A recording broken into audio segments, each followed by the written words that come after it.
Students we are starting with the chapter. Actually मैं इतना लिख चुका था, देन आई रियलाइज के वीडियो तो रिकॉर्ड करना, की प्रेस करना भूल गया. Okay, once again internal reconstruction we are starting with the chapter. इससे पहले वाला जो द प्रीवियस चैप्टर था students, investment accounting, we did almost 22 questions including assignment students. Including assignment हमने कुछ 20 से 22 क्वेश्चंस किए हैं. Okay, so now today we start with the second chapter of financial accounts, internal reconstruction. अभी ये है क्या internal construction? To understand that just मैंने ऐसा एक अजम्पशन किया है कि हमारे पास कोई कंपनी है x limited and that was incorporated, formed on 1 अप्रैल 2010. ये कंपनी इनकॉर्पोरेट हुई, इन्होंने बिजनेस स्टार्ट किया 1 अप्रैल 2010 को.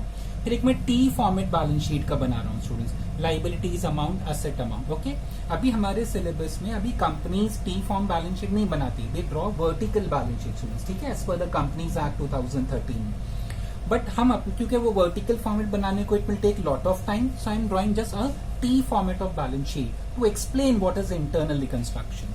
सो लाइबिलिटीज में वो कंपनी का इक्विटी शेयर कैपिटल एज्यूम किया 10 lakh, 10% preference share capital assume किया 5 लाख. आफ्टर शेयर कैपिटल ना नेक्स्ट हेडिंग कंपनी का होता है रिजर्व्स एंड सरप्लस.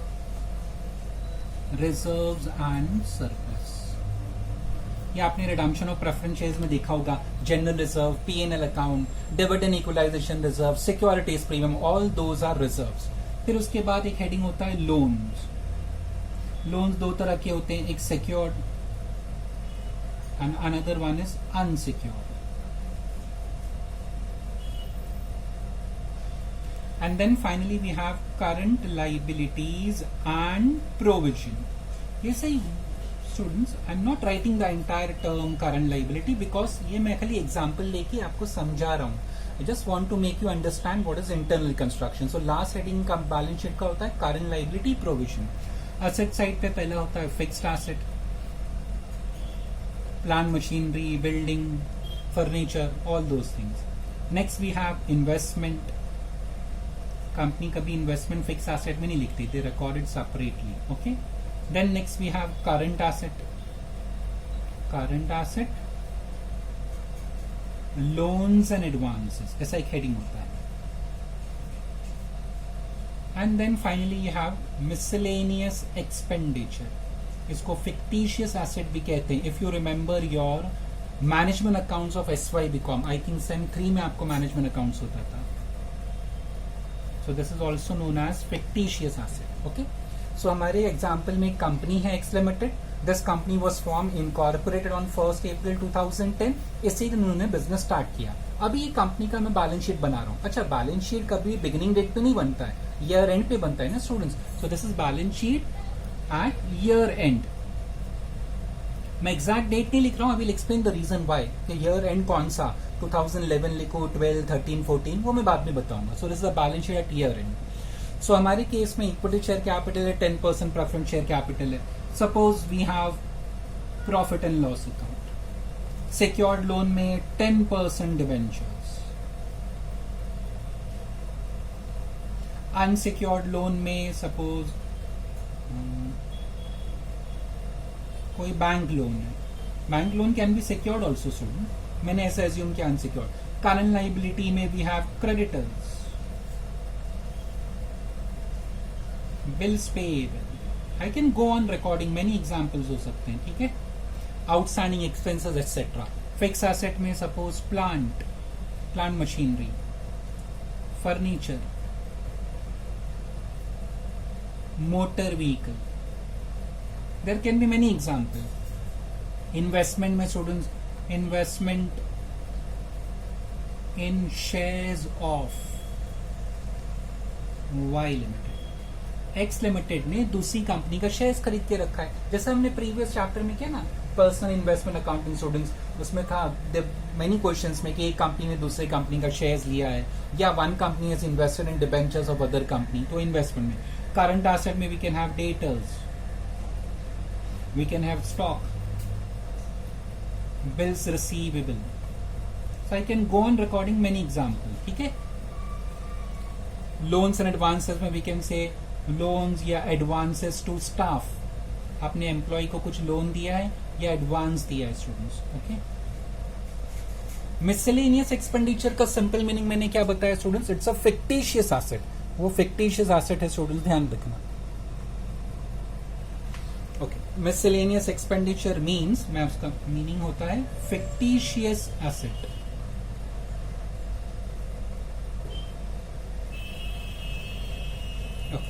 सो हमारे केस में एक एक्स लिमिटेड है, कंपनी बनी 1 अप्रैल 2010 को, at year end, it can be 2011, 12, 13, 14, 15, जो भी ईयर एंड होगा उसका बैलेंस शीट है ऐसा। सो ऐसा मैंने बैलेंस शीट बना लिया स्टूडेंट्स। ओके, नाउ सपोज 2010 में स्टार्ट हुआ कंपनी का बिजनेस। नाउ 2011 की बात कर रहा हूं, ईयर एंडेड 2011, 31 मार्च 2011, 1 अप्रैल 2010 को स्टार्ट कर रहे हैं, तो ईयर एंड विल बी 31 मार्च 2011। 31 मार्च 2011 को कंपनी को पहले साल में प्रॉफिट हुआ। सो स्टूडेंट्स ऑब्वियसली जब भी प्रॉफिट होता है तो हम लोग उसको कहाँ लिखेंगे, हम लोग यहाँ लिखेंगे profit and loss account. Just an example, मैं जानबूझ के इनर कॉलम में लिख रहा हूँ, will explain later on why. Outer column में लिख सकते हैं, सपोज फर्स्ट ईयर कंपनी को प्रॉफिट हुआ 5 लाख, तो कंपनी 5 लाख प्रॉफिट P&L में अकाउंट लिखेगी। मैंने कौन से साल की बात की, 31 मार्च 2011। ओके, देन सेकेंड ईयर मतलब 31 मार्च 2012। ओके, ईयर एंड पे P&L स्टेटमेंट बनाया जाता है ना, and then company knows how much profit और loss they have incurred. Okay, so second year की बात कर रहा हूँ, 31 मार्च 2012। अगेन प्रॉफिट हुआ सपोज 6 लाख का, तो मैं यहाँ पे ऐड कर दूंगा P&L। तो जैसे जैसे कंपनी को प्रॉफिट होता जाएगा ना students, it will go to reserve and surplus, under the heading of reserve and surplus, और वो P&L में ऐड होता जाएगा। 31 मार्च 13 को वापस प्रॉफिट हुआ कंपनी को, सपोज 8 लाख का, ऐसा मैं कुछ भी अजम्पशन कर रहा हूँ। 31 मार्च 14 को वापस प्रॉफिट हुआ 10 लाख का। तो जैसे जैसे कंपनी को प्रॉफिट होगा students, what they will do, that profit will be recorded under the heading of reserve and surplus, और P&L में लिखेंगे, और P&L में वो रिजर्व्स ऐड होता जाएगा। कंपनी के लिए सेविंग्स है ना स्टूडेंट्स, रिजर्व्स का मतलब सेविंग्स होता है। तो जो भी प्रॉफिट कंपनी कमाएगी, it will be recorded under the heading of reserve and surplus of balance sheet. ठीक है स्टूडेंट्स, तो मैंने ऐसा अज्यूम किया कि पहला साल 31 मार्च 11 कंपनी को प्रॉफिट 5 लाख हुआ, सेकेंड ईयर 2012 कंपनी को profit 6 lakh, third year 2013 company को लॉस हुआ 8 लाख, 31 मार्च 14 10 लाख का, सॉरी अगेन प्रॉफिट हुआ 8 लाख, 31 मार्च 14 again A profit of 10 lakh. अभी ऐसा एज्यूम कर रहे हैं 31 मार्च 2015 की बात कर रहे हैं, कंपनी को लॉस हुआ। सो 31 मार्च 2015 कंपनी को 2 लाख का लॉस हुआ, तो सिंपली मैं क्या करूंगा, वो 2 लाख P&L से माइनस होगा। जो भी मेरा सेविंग्स है, कंपनी का सेविंग्स है, जो जमा हुआ था अभी तक, जो कमाया था, अभी लॉस हुआ, तो obviously that savings will reduce. और क्या समझ में स्टूडेंट्स, तो ये 5 + 6 11, 11 + 8 19, 19 + 10 29 लाख। तो 31 मार्च 2014 तक कंपनी के पास 29 लाख का प्रॉफिट रिजर्व्स में पड़ा था। अभी अचानक 2015 में बिजनेस अच्छा नहीं चला, कंपनी को लॉस हो गया 2 लाख का। So what the company will do, जो अपना सेविंग्स है उसमें से माइनस करेगी, एकदम लॉजिकली। अगेन 31 मार्च 16 वापस लॉस हो गया सपोज स्टूडेंट्स 5 लाख का, तो वापस कंपनी माइनस कर लेगी। 31 मार्च 17 अगेन ऐसा मैं एज्यूम कर रहा हूं, कंपनी को लॉस हो गया 10 लाख का, ह्यूज लॉस, तो वापस कंपनी माफ कर, वापस इसमें से माइनस करेगी। 31 मार्च 18 कंपनी को वापस लॉस हो गया 5 लाख का, सो कंपनी वापस माइनस करेगी।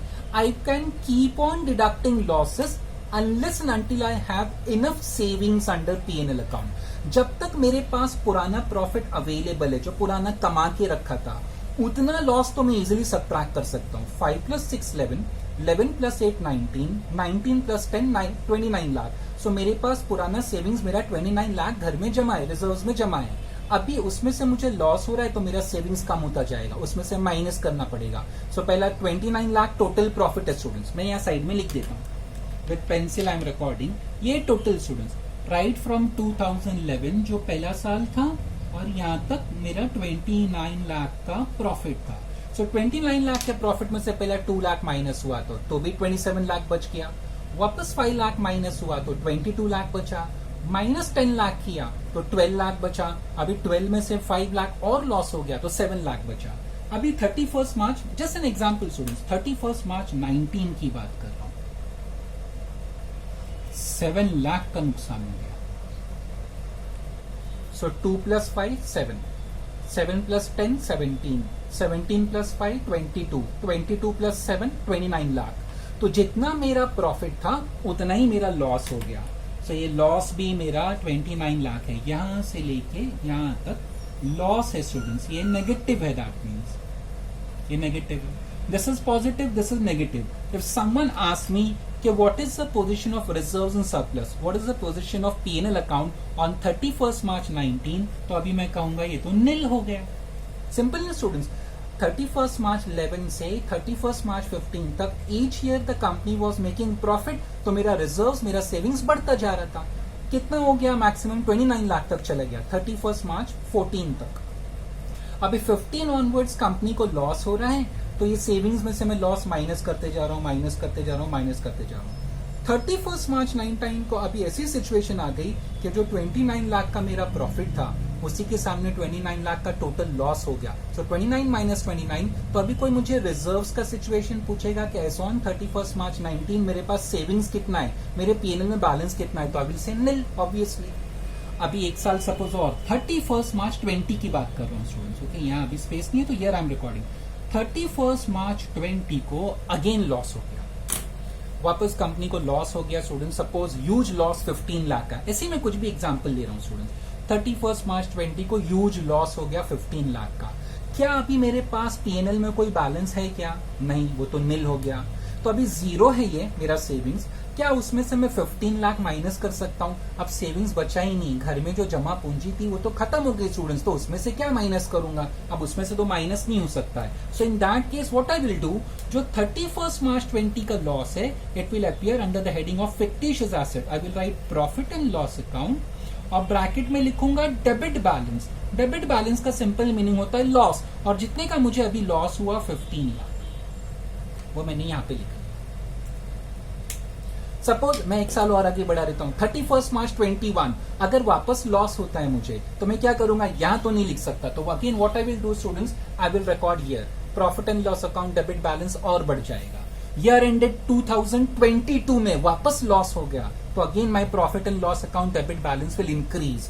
मतलब एक बार जब आपका सेविंग्स, आपका रिजर्व जीरो हो गया, पीएनएल जीरो हो गया, उसके बाद भी लॉस होता है, even after that you are suffering loss. So in that case वो लॉस अब यहाँ तो माइनस नहीं हो सकता, बिकॉज अकाउंट्स में ऐसा थोड़ी अच्छा लगेगा students, PNL zero minus 15 lakh, तो 0 - 15 लाख अमाउंट कॉलम में लिखने का -15 लाख, ऐसे अच्छा नहीं लगता स्टूडेंट्स, ओके। प्रेजेंटेशन वाइज अच्छा नहीं है वो। तो what we do in that case, अगर आपको निल हो जाने के बाद, पीएनएल निल हो गया, उसके बाद भी लॉस हो रहा है वापस, तो निल से माइनस मत करो। इंस्टेड ऑफ दैट ये 31st March 20 का loss will record under the heading of fictitious asset, और इसको लिखेंगे profit and loss account debit balance. Debit balance का मतलब ही होता है लॉस 15 लाख, ओके। अगले साल अगर वापस लॉस होता है तो ये अमाउंट इंक्रीज कर देना। Next to next year again loss होगा तो अगेन ये और बढ़ जाएगा, ओके।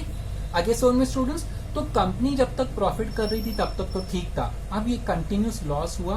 अब लॉस इतना हो गया कि घर की जो जमा पूंजी थी वो भी खत्म, जो सेविंग्स था करके रखा था वो खत्म हो गया। अब फर्दर लॉस बैलेंस शीट में यहां दिखने लगा। अब कंपनी के पास घर में तो जमा पूंजी है नहीं, अब बिजनेस करना कैसे? जमा पूंजी का सिंपल मीनिंग होता है working capital. If you remember your management accounts, SY BCom में सेम 3 और सेम 4, एग्जैक्टली मुझे याद नहीं, सेम 3 में होता था मैनेजमेंट अकाउंट्स आपको। तो वर्किंग कैपिटल तो खत्म, डे टू डे बिजनेस करने के लिए जो पैसा चाहिए वो तो आपके पास खत्म हो गया, बट बिजनेस तो चलाना है, कुछ ना कुछ तो रास्ता निकालना होगा। तो now you have 2 option students. वो रास्ता कैसे हो सकता है देखो, वो सेकेंड इंटरनल कंस्ट्रक्शन है। पहला रास्ता मैं बताता हूँ, समवन एडवाइज यू, कोई आपका एडवाइजर है, फाइनेंस में आपको एडवाइस करता है, तो उसने क्या कहा कि प्लीज क्या करो, किसी बैंक में चले जाओ, ओके, कोई फाइनेंशियल इंस्टीट्यूशन में, and go to them and ask them कि आपको लोन दे दे। मतलब ये कंपनी जाएगी, नॉट मैं तो नहीं जाऊंगा, कंपनी की बात कर रहे हैं। ये एक्स लिमिटेड को उन्होंने एक ऐसा एडवाइस किया भाई उनके डायरेक्टर्स को कि please you go to some financial institution, bank के पहले पास चले जाओ या कोई भी फाइनेंशियल इंस्टीट्यूशन, उससे जाके लोन ले लो। वो लोन से फिर बिजनेस कंटिन्यू करना, आहिस्ता आहिस्ता वो लोन रीपे कर देना। ठीक है, वो लोग चले गए वहां पे, they went to that bank और फाइनेंशियल इंस्टीट्यूशन। अभी बैंक मैनेजर जो है obviously he will ask for financial statements. Financial statements का सिंपल मीनिंग होता है बैलेंस शीट और पीएनएल अकाउंट, ध्यान रखना। तो बैंक मैनेजर आपसे बैलेंस शीट मांगेगा, पीएनएल स्टेटमेंट मांगेगा अगर आप गए हो तो जब वो बैलेंस शीट पढ़ेगा तो देखेगा ना यहाँ पे प्रॉफिट एंड लॉस अकाउंट। चलो ठीक है, पुराना ये चीज तो नहीं दिखेगी उसको बैलेंस शीट में, क्योंकि आप बैलेंस शीट तो करंट ईयर का लेके जाओगे ना, 31 मार्च 20 का। पुराना बैलेंस शीट सपोज आप लेके नहीं गए, आप करंट ईयर का बैलेंस शीट लेके जा रहे हो 31 मार्च 2020 का, तो बैलेंस शीट पड़ेगा। यहाँ रिजर्व दिखेगा, रिजर्व तो उसको नील दिखेगा, ऐसे पढ़ते जाएगा, यहाँ आएगा profit and loss account, debit balance. So bank manager भी अकाउंट समझता है स्टूडेंट्स। सो पूछेगा आपसे why this is debit balance, तो यू विल एक्सप्लेन कि हाँ सर ये लॉस है और काफी साल से मुझे लॉस हो रहा है। फिर आप बताओगे तो स्टोरी कि पहले इतना लॉस था, अभी कंटिन्यूसली 5 ईयर्स से लॉस हो रहा है। As soon as he hears this कि आपको कंटिन्यूस लॉसेस हो रहा है 4-5 साल से, क्या वो बैंक मैनेजर आपका लोन अप्रूव करेगा क्या स्टूडेंट्स? Obviously no. जिस बिजनेस में कंटिन्यूस 5-6 साल से लॉस हो रहा है, ऐसे बिजनेस को कोई मदद नहीं करेगा स्टूडेंट्स। बैंक तो भूल जाओ, आप भी ऐसा बिजनेस में पैसा इन्वेस्ट नहीं करोगे। सिंपल रीजन, जो बिजनेस में कंटिन्यूस लॉसेस हो रहा है तो आप भी तो डरोगे ना ऐसे बिजनेस में इन्वेस्ट करने में। Whether you want to purchase shares of this company या ये कंपनी को आप लोन देना चाहते हो, तो आप भी डरोगे। सिंपल रीजन कि जिसका कंटिन्यूस लॉसेस है 5-6 साल से, क्या गारंटी के नेक्स्ट ईयर में प्रॉफिट होगा? अगर नेक्स्ट ईयर में फिर लॉस हो गया, नेक्स्ट टू नेक्स्ट ईयर में फिर लॉस हो गया, तो आपका भी पैसा डूब जाएगा। तो बैंक तो दूर की बात है, दैट बैंक मैनेजर वो तो भूल जाओ, आप भी मदद नहीं करोगे। So students, because of this debit balance, because of continuous losses, आप जिससे भी मदद मांगने जाओगे ना, वो आपसे फाइनेंशियल स्टेटमेंट मांगेगा, बैलेंस शीट P&L मांगेगा। जब वो बैलेंस शीट पढ़ेगा और ये स्टेज पे आएगा तो उसको पता चल जाएगा। जब वो आपसे पूछेगा कि प्लीज ये यहाँ पे इतना लॉस क्यों है, तो आपको ये एक्सप्लेन करना पड़ेगा। जब आप एक्सप्लेन करोगे तो उसको समझ में आ जाएगा, he will realise that this company is making losses for the past many years. So ऐसी कंपनी की कोई मदद करने को तैयार होगा ही नहीं। तो एक ऑप्शन ये था कि आप बाहर वालों से मदद मांग रहे थे। ओके, हमारे केस में वो बैंक का student. Just excuse me students.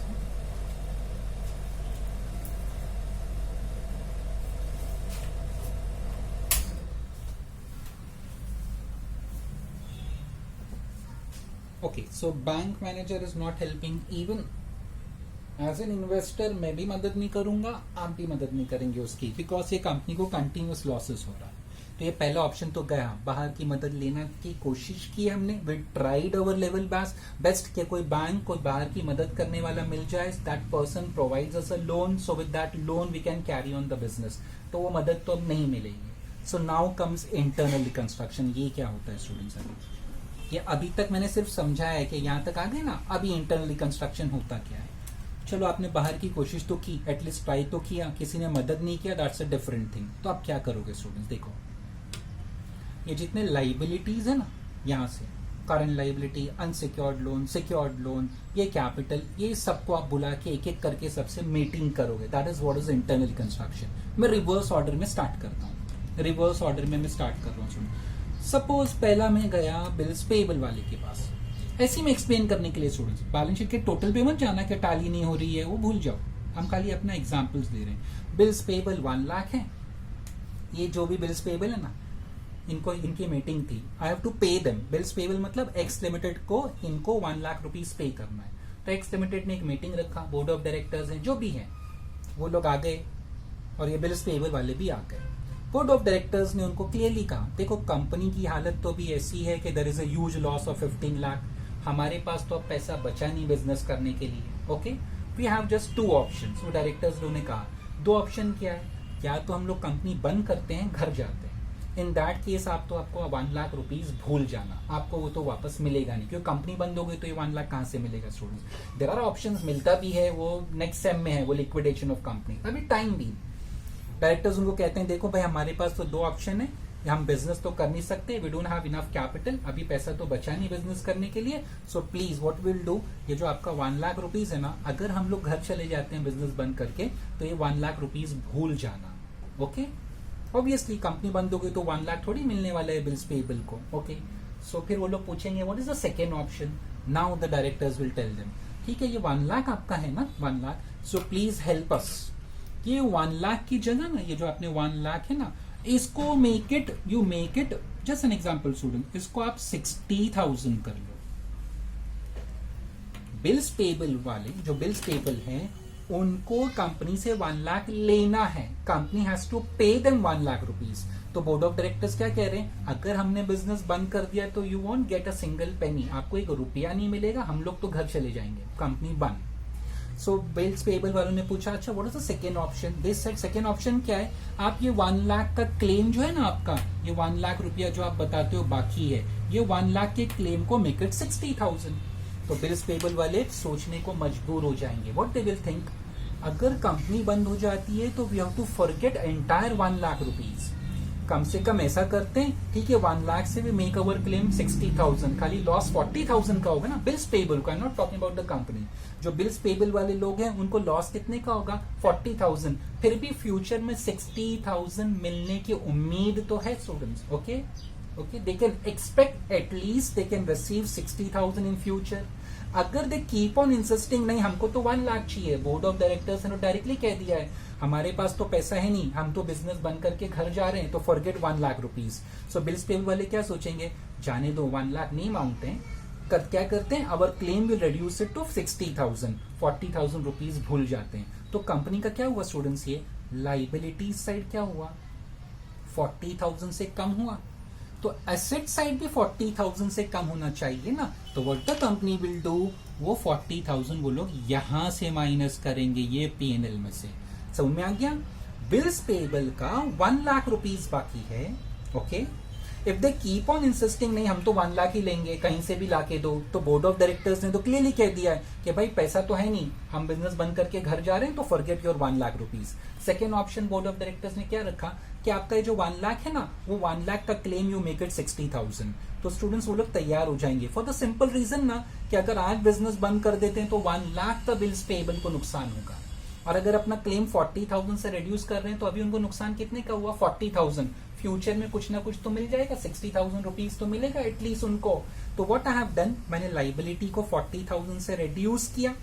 अब बैलेंस शीट टैली होना चाहिए ना, जब लाइबिलिटी 40,000 से रिड्यूस हुआ, एसेट भी 40,000 से रिड्यूस होना चाहिए। तो रिडक्शन कहां से होगा स्टूडेंट्स, पीएनएल डेबिट बैलेंस से। क्यों, यही चीज तो देख के आपकी कोई मदद नहीं कर रहा था, आप बैंक में गए थे, ओके, वो बैंक मैनेजर ने यही देख के तो पूछा था भाई ये क्यों हुआ ऐसा 15 लाख, तो आपको स्टोरी समझानी पड़ी, तो उसने आपको भगा दिया, ओके, कोई हेल्प नहीं किया उसने। So what you will try to do, you will try your best कि जो पीएनएल डेबिट बैलेंस आपकी बैलेंस शीट में दिख रहा है ना, कैसे भी ये बाहर हो जाए, आगे से उनमें बाहर हो जाए, मतलब ये जीरो हो जाए। तो व्हाट वी डिड, पहले इसके पास गए, इसका क्लेम कम किया, उतना ही क्लेम मैंने एसेट साइड से रिड्यूस किया ताकि मेरी बैलेंस शीट टैली हो जाए। तो एक तरह का ये अकाउंटिंग चल रहा है स्टूडेंट्स, है ना, अकाउंटिंग एडजस्टमेंट्स है। ऐसी आ जाओ क्रेडिटर्स के पास, ऐसी मैं एग्जांपल दे रहा हूं स्टूडेंट, क्रेडिटर्स का 4 लाख है अमाउंट, उनको भी बोर्ड ऑफ डायरेक्टर्स ने उनकी मीटिंग ली, क्रेडिटर्स को, क्रेडिटर्स मतलब जैसे हम गुड्स खरीदते हैं, ओके, तो क्रेडिटर्स को समझाया देखो अभी हमारे पास तो 4 लाख देने के लिए है नहीं, if you keep in insisting कि 4 लाख अभी दो, तो हम तो बंद करके जा रहे हैं बिजनेस, 4 लाख रुपीज भूल जाओ। तो व्हाट द क्रेडिटर्स सेड, अच्छा सेकेंड ऑप्शन बताओ, तो डायरेक्टर्स ने उनको भी सेकेंड ऑप्शन बिल्स पेबल वाला जैसा दिया कि आपका जो 4 लाख का है ना, ये 4 लाख, ये 4 लाख को ना you make it 1 lakh, sorry you can make it 2,50,000, कुछ भी ऐसा अजम्पशन कर रहे हैं स्टूडेंट्स, ओके।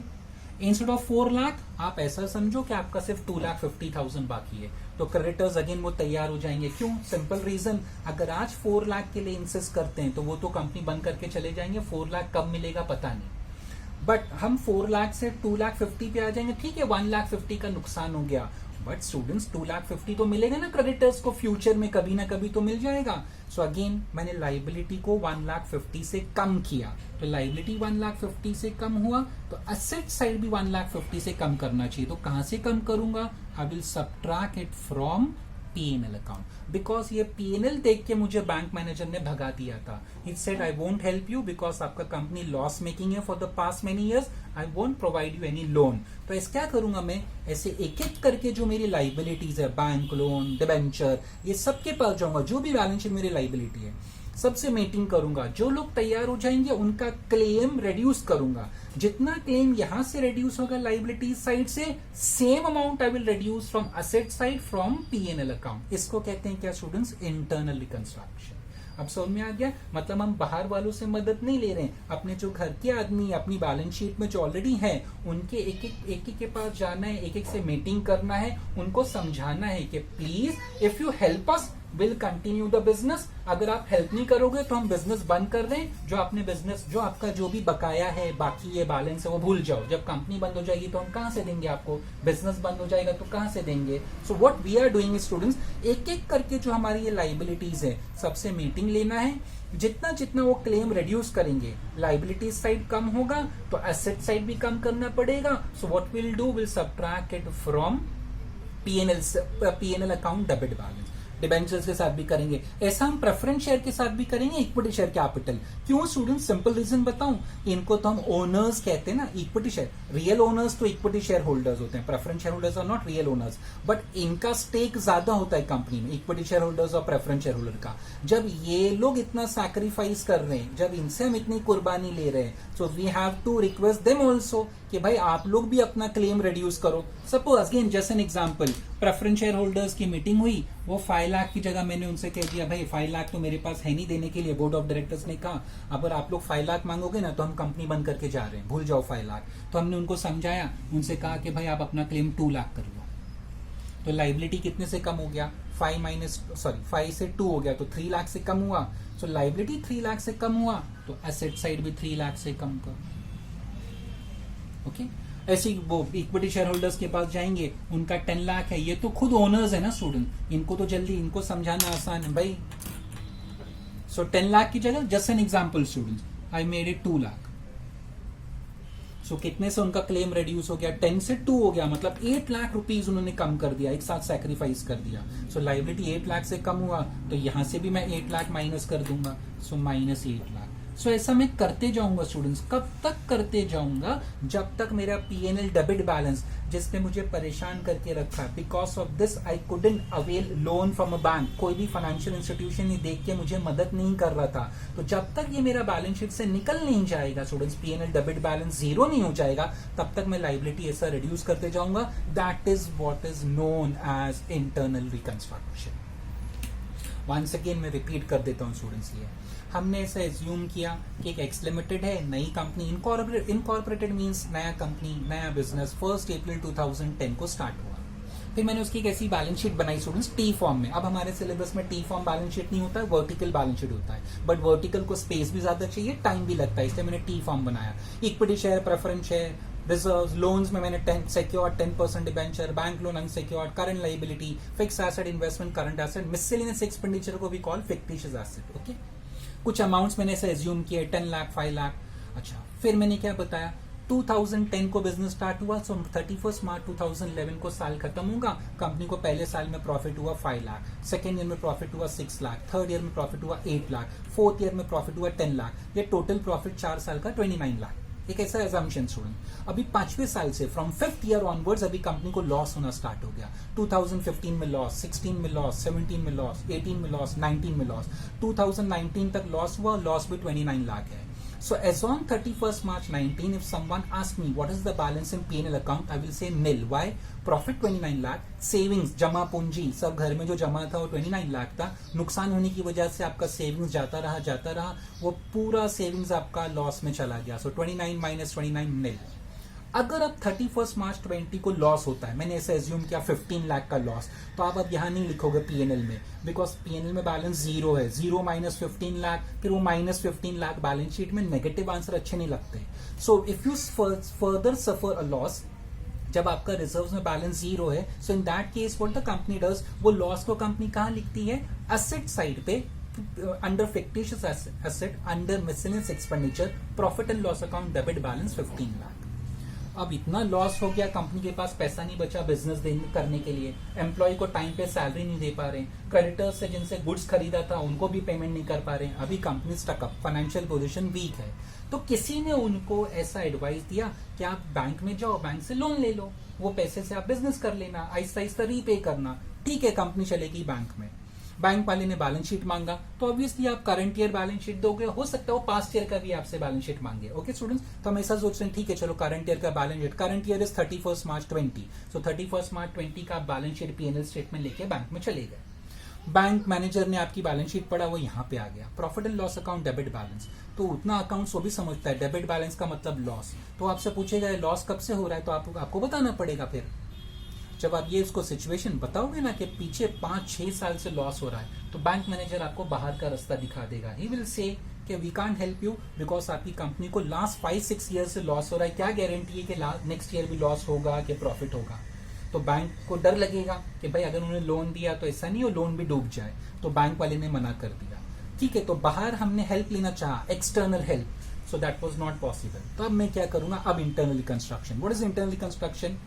ये जो अंदर अपनी लाइबिलिटीज है ना स्टूडेंट्स, एक एक करके लाइबिलिटी वाले के पास जाना है, उनको रिक्वेस्ट करना है, उनको मनाना है कि आप अपना क्लेम करो, क्लेम जो है ना कम करो. ओके, सो जैसे जैसे वो अपना क्लेम कम करेंगे लाइबिलिटी रिड्यूस होगा. तो लाइबिलिटी रिड्यूस होगा तो एसेट भी रिड्यूस करना पड़ेगा. वो रिडक्शन कहां से करना? PNL debit balance. क्यों? क्योंकि ये जो पीएनएल डेबिट बैलेंस ना, इसी की वजह से बैंक मैनेजर ने आपको बाहर कर दिया था. ओके, सो कब तक करना है? जब तक ये डेबिट बैलेंस जीरो नहीं हो जाता. जब ये जीरो हो जाएगा आपकी बैलेंस शीट साफ हो जाएगी. अब फिर किसी बैंक में जाके आप लोन लोगे तो उसको ये पार्ट तो एटलीस्ट नहीं दिखेगा. आगे से में स्टूडेंट्स, तो मैंने ऐसे एज्यूम किया बिल्स पेबल का 1 लाख था. मैंने उनसे कहा कि अगर 1 लाख मांगोगे मैं तो घर जा रहा हूँ, I don't have money to pay you 1 lakh. तो उन्होंने कहा what is the second option? I said second option क्या है? आप 1 लाख की जगह आप अपना क्लेम 60,000 कर दो, वो भी मैं आपको बाद में पे करूंगा. तो उन्होंने कहा चलो ठीक है, पूरा 1 लाख डूबने से अच्छा है कभी फ्यूचर में 60,000 तो मिल जाएगा. तो यहाँ से 40,000 कम हुआ तो यहाँ भी 40 माइनस किया. सेम वे क्रेडिटर्स, 4 लाख था, I asked them to make it 2,50,000, 1,50,000 कम किया तो यहाँ भी 1,50,000. ऐसा मैंने सबके साथ किया. एक प्रेफरेंस शेयर क्या पड़ी? 5 लाख से 2 लाख किया तो 3 लाख माइनस, 10 लाख से 2 लाख किया तो 8 lakh minus. So I will go on. कब तक करूंगा ये प्रोसेस? जब तक मेरा पीएनएल डेबिट बैलेंस जीरो नहीं आ जाता. That is known as internal construction. इसको सिंपल वर्ड्स में स्टूडेंट्स क्या कहेंगे ना, फियर साइकोसिस कहते हैं ना, डरा के किसी से काम लेना. That's what it is. उनको डराना है कि प्लीज अगर आप पूरा पैसा मांगोगे मैं तो घर जा रहा हूँ, आपको पैसा नहीं दूंगा. तो लोग डर जाएंगे, चलो जाने दो, 4 लाख नहीं 2,50,000 तो मिलेगा, 1 लाख नहीं 60 तो मिलेगा. That what is internal reconstruction is. Okay, तो ये पार्ट समझे एक तरह से थियरी हो गया समझ में आने के लिए कि what is internal reconstruction. Now we start with the accounting part students. अभी अकाउंटिंग पार्ट के बारे में हमको सोचना है, सॉरी डिस्कस करना है कि what is accounting expect of this. अच्छा स्टूडेंट्स, हाँ एक इंपॉर्टेंट पॉइंट मैं भूल गया, सॉरी. ये जो इंटरनल रिकंस्ट्रक्शन का ये एंटायर प्रोसेस है ना students, entire process of internal reconstruction, it is carried through an account. एक अकाउंट के थ्रू ये सब होता है. ओके, वो अकाउंट का नाम है, ध्यान रखना, it is capital reduction. Redemption नहीं, बहुत स्टूडेंट्स इसको रिडम्पशन लिख देते हैं. Reduction, capital reduction account. Right from 11th standard students, 11th standard जब से आपने अकाउंट स्ट्रीम ज्वाइन किया है, आप एक रूल पढ़ते आते थे कि एक्सपेंस और लॉसेस क्या करते थे इसको स्टूडेंट्स, हमेशा डेबिट करते थे. कौन से अकाउंट को? पीएनएल अकाउंट को. और इनकम या गेन्स होता था, what we used to do, हम क्या करते थे? Credited to PNL account. ये चैप्टर में आके इतना एक थोड़ा सा चेंज, मैं ये नहीं कह रहा हूं कि रॉन्ग है, आपने जो सीखा है वो करेक्ट था, मगर आप पीएनएल को भूल जाना स्टूडेंट्स. ये chapter only for this chapter I am talking about. What will do, जब भी एक्सपेंस लॉसेस होगा सो कैपिटल रिडक्शन अकाउंट को डेबिट करना. इनकम गेन्स होगा तो कैपिटल रिडक्शन अकाउंट को क्रेडिट करना स्टूडेंट. अगेन आई रिपीट, ये जो प्रोसेस है ना पूरा मैंने इंटरनल रिकंस्ट्रक्शन का, it is carried through a special account called capital reduction account. Right from 11th standard जब से हमने अकाउंट्स पढ़ना सीखा है स्टूडेंट्स, तो ये रूल हमेशा हम ध्यान रखते थे, expense losses debit PNL, income gains credit PNL. But in this chapter में स्टूडेंट्स पीएनएल को भूल जाओ, replace it with capital reduction. मतलब जब भी हम क्वेश्चन सॉल्व करना स्टार्ट करेंगे, अगर एक्सपेंस या लॉसेस मिला आपको एडजस्टमेंट में तो डेबिट कैपिटल रिडक्शन कहना, इनकम गेन्स मिला आपको एडजस्टमेंट में तो क्रेडिट कैपिटल रिडक्शन कहना. तो मैंने रूल चेंज नहीं किया स्टूडेंट, तो डेबिट क्रेडिट ही है, जस्ट प्रॉफिट एंड लॉस को बाहर करके उसकी जगह कैपिटल रिडक्शन लिखा है. ठीक है, सो ये चैप्टर में जब भी लॉस एक्सपेंस सामने आएगा debit capital reduction, income gain सामने आएगा तो this is credit capital reduction. Okay students, तो अब तक जो हमने डिस्कस किया उसको लोग ऐसा कहते हैं, कंपनीज एक्ट में, कंपनीज एक्ट 2013 में ना स्टूडेंट्स वहां पे ऐसा लिखा हुआ है. एक होता है, मैं आपको बता दूंगा व्हाट इज दैट,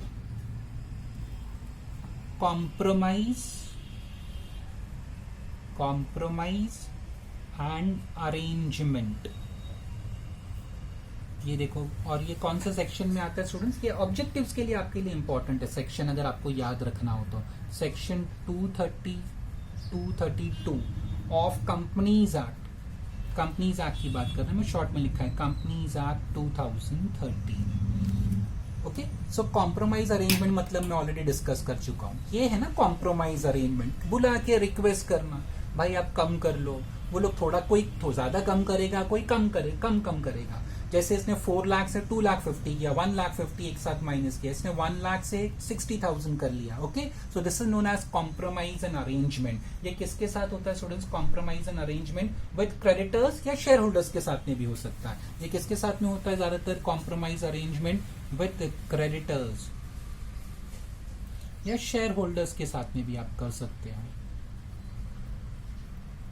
ओके, सो इसको, ये इंटरनल कंस्ट्रक्शन का ही पार्ट है। मैंने जो एग्जांपल में समझाया उसको ये कहते हैं कॉम्प्रोमाइज एंड अरेंजमेंट। सेक्शन 230 से 232 में मिलेगा ऑफ कंपनीज एक्ट में। ओके स्टूडेंट्स, एक होता है स्टूडेंट्स एक ऑल्टरेशन ऑफ शेयर कैपिटल, ये भी मैं बताऊंगा आपको है क्या ये alteration of share capital. Okay, ये आपको ऑल्टरेशन ऑफ शेयर कैपिटल ना आपको ये मिलेगा सेक्शन 61 में एंड 64 ऑफ कंपनीज एक्ट में। ऑब्जेक्टिव्स के लिए आप याद रखना चाहें तो अच्छी बात है। अभी ये ऑल्टरेशन ऑफ शेयर कैपिटल का मैं आपको डायरेक्टली एग्जांपल बता देता हूँ स्टूडेंट्स, तो आपको समझ में आ जाएगा। या आपने रिडम्पशन ऑफ प्रेफरेंस शेयर में पढ़ा होगा, फ्रेश इश्यू ऑफ शेयर्स याद है, नया शेयर्स इश्यू करना, this is known as alteration of share capital, fresh issue of shares. Alteration मतलब शेयर कैपिटल में चेंज करना। आगे सुन में इसका अनदर एग्जांपल एक होता है कंसोलिडेशन ऑफ शेयर्स, ये अभी तक मैंने आपको नहीं बताया, consolidation of shares. Okay, example से मैं आपको बता देता हूं ताकि क्लियर हो जाए what is this consolidation of shares. Fresh issue of shares एक एग्जांपल, ये तो बताने की जरूरत नहीं, यू नो दैट। कंसोलिडेशन मतलब students just an example, suppose share का फेस वैल्यू, ओके कंसोलिडेशन के बजाय फर्स्ट आई विल एक्सप्लेन सब डिविजन, तो कंसोलिडेशन समझ में आएगा। Sorry student, another example is sub division of shares. So I will explain first what is sub division.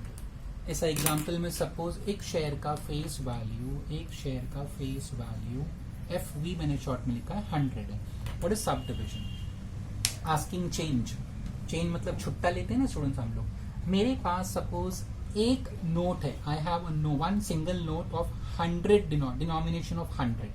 मेरे पास एक नोट है 100 रुपए का, सो टोटल वैल्यू कितना है 100। In my pocket I have a single note in denomination of 100। एक 100 का नोट है मेरे पॉकेट में, so value will be 100। अभी मैंने किसी से छुट्टा मांगा तो उसने मुझे चेंज दिया 10 के डिनोमिनेशन में, मतलब 10-10 का नोट दिया और 10 नोट देगा वो, तो टोटल वैल्यू कितना रहेगा 100 स्टूडेंट। आगे सुन में this is known as sub division. तो सब डिविजन में क्या होता है स्टूडेंट, ये आपका फेस वैल्यू 100 है ना, वो उसको क्या बोलेगा सब divide into so and so shares of ₹10 each. वो कर दिया उसने 10 का कर दिया। बट ध्यान रखना इंपॉर्टेंट पॉइंट क्या है, सब डिविजन में क्या होता है आपका नंबर। पहले मेरे पास कितना था, एक शेयर समझो या एक नोट समझो। In my pocket I had a single note in denomination of 100। एक 100 का नोट मेरे पॉकेट में था, तो that means I had 100 rupees, value is 100। मैंने किसी से चेंज मांगा तो उसने चेंज में मुझे क्या दिया, 10-10 की note the. Okay, in denomination of 10, तो कितनी नोट देगा मुझे वो 10 नोट देगा। सो टोटल वैल्यू फिर भी 100 रहा ना, मतलब नो लॉस नो गेन। किसी से छुट्टा लेते हो तो गेन लॉस होता है क्या स्टूडेंट्स? नेवर ना। 100 रुपया देते हो तो चेंज में रिटर्न 100 में आता है। 100 की नोट दिया, 10-10 की 10 नोट आएगी या 50 की 2 नोट आएगी, so total value will remain same. So no loss no gain. खाली क्या हुआ स्टूडेंट्स, ये आपका क्वांटिटी बढ़ गया। पहले आपके पॉकेट में एक नोट था, अभी आपके पॉकेट में 10 नोट हो जाएंगे। आगे सुन में, तो सब डिविजन में क्या होता है students, number of shares increases, number of shares increases, no loss no gain. ध्यान रखना स्टूडेंट्स, ठीक है। कंसोलिडेशन सब डिविजन का उल्टा है। उल्टा मतलब क्या स्टूडेंट, मेरे पास 10-10 की 10 नोट है, सो दैट मीन्स 100। अभी वो पॉकेट में रखने में मुझे मतलब थोड़ा अनकंफर्टेबल है, 10 नोट बहुत ज्यादा हो जाती है। ओके स्टूडेंट, सो मैंने किसी को 10-10 की 10 नोट दी, उसने बदले में मुझे एक नोट 100 की दिया, so again value remains 100, so that means no loss और नो गेन। खाली क्या हुआ, पहले 10 नोट थी, क्वांटिटी 10 था, अभी नंबर ऑफ नोट्स क्वांटिटी कितना हो गया 1। तो students consolidation of sub division में ना नंबर ऑफ शेयर्स चेंज होगा, वैल्यू चेंज नहीं होती है स्टूडेंट्स। इसके लिए मैंने कहा नो लॉस नो गेन। आगे सुन में इसके 2-3 क्वेश्चन भी आएंगे हमको, वी विल सॉल्व इट, और एग्जाम में यूनिवर्सिटी एग्जाम में पूछा भी है उन्होंने, ठीक है। तो सब डिविजन मतलब इट्स लाइक आस्किंग चेंज, किसी से आप छुट्टा लेते हैं ना स्टूडेंट्स, वैसा समझो इसको, it's as simple as that. एक नोट 100 की थी तो 100 रुपया, छुट्टा लिया तो अभी 10 नोट हो गई 10 की, तो अभी 100 ही रहा ना वो। So no loss no gain, number of shares increase, number of notes increases. Sub division का एग्जैक्ट ऑपोजिट इज कंसोलिडेशन। आपके पास 10-10 की 10 नोट है तो 100 रुपया, आपने किसी को 10 नोट देके एक नोट ले लिया 100 की, again value remain same, so no loss no gain. But यहाँ पे क्या हो गया स्टूडेंट्स, आपका 10 की जगह पे अभी नोट कितना हो गया 1, सो यहाँ पे नंबर ऑफ शेयर्स reduces, यहाँ पे नंबर ऑफ शेयर्स इंक्रीजेस, यहाँ पे नंबर ऑफ शेयर्स रिड्यूसेस। इसको क्या कहते हैं students, alteration of share capital. तो एक फ्रेश इश्यू एग्जांपल है कंसोलिडेशन सब डिविजन, मैंने आपको बता दिया। Okay, there can be many example students, जो हमको एग्जाम में ज्यादा पूछता है, हम उस पर ध्यान दे रहे हैं स्टूडेंट्स। आगे से उनमें देन एक और तरह का इंटरनल रिकंस्ट्रक्शन होता है स्टूडेंट्स, एक ये होता है कॉम्प्रोमाइज अरेंजमेंट, ये जो मैंने बताया सबसे रिक्वेस्ट करना।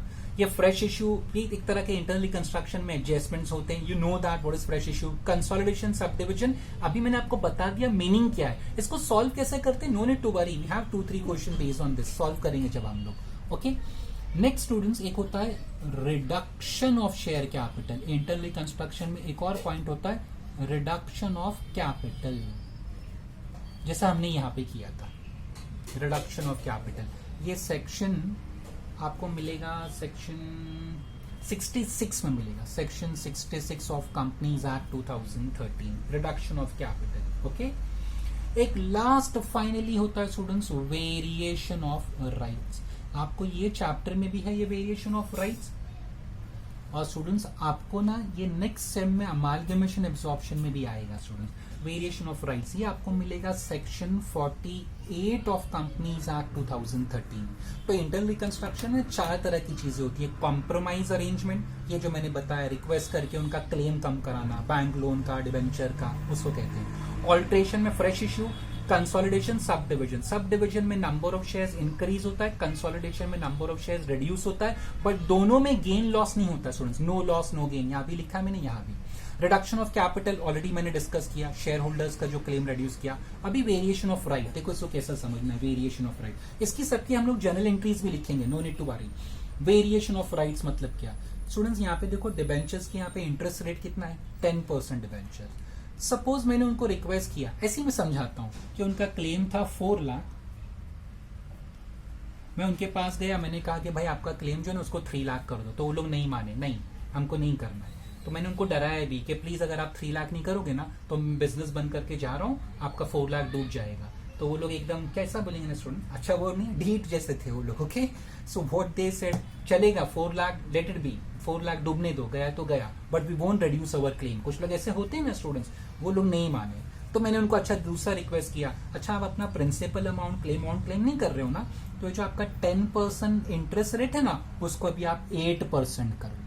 तो मैंने उनका राइट चेंज कर दिया। This is known as variation of right, मतलब I was paying them 10% interest. अभी हमने प्रीवियस चैप्टर किया ना इन्वेस्टमेंट अकाउंटिंग, उसमें होता है ना 10% rate of interest, 12% rate of interest. So we were paying them 10%, हमने उनको रिक्वेस्ट करके उनका रेट ऑफ इंटरेस्ट कितना करा दिया 8%। तो change in rate of interest उसको आप कहेंगे वेरिएशन इन राइट्स। आगे से उनमें change in rate of interest is known as variation of right. Same way preference share holders, ये 10% है ना, तो उसको मैंने कह दिया कि भाई आप इसको 9% कर लो, तो change in rate of dividend उसको भी वेरिएशन ऑफ राइट्स कहेंगे। या ऐसा भी स्टूडेंट देखो एक और हो सकता है, मैं आपको एक और बताता हूं। प्रेफरेंस शेयर होल्डर्स, ठीक है, लोग ऐसा कहते हैं यार owners for the company, but actual owners कौन होता है? Equity share holders.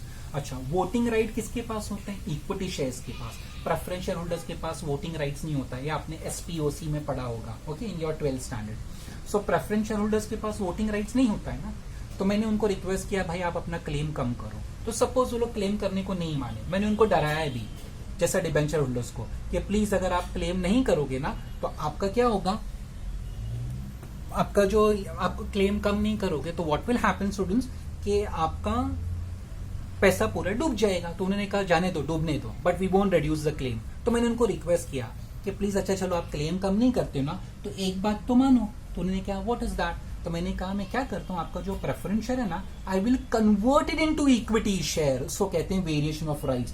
क्यों ये वेरिएशन ऑफ राइट है?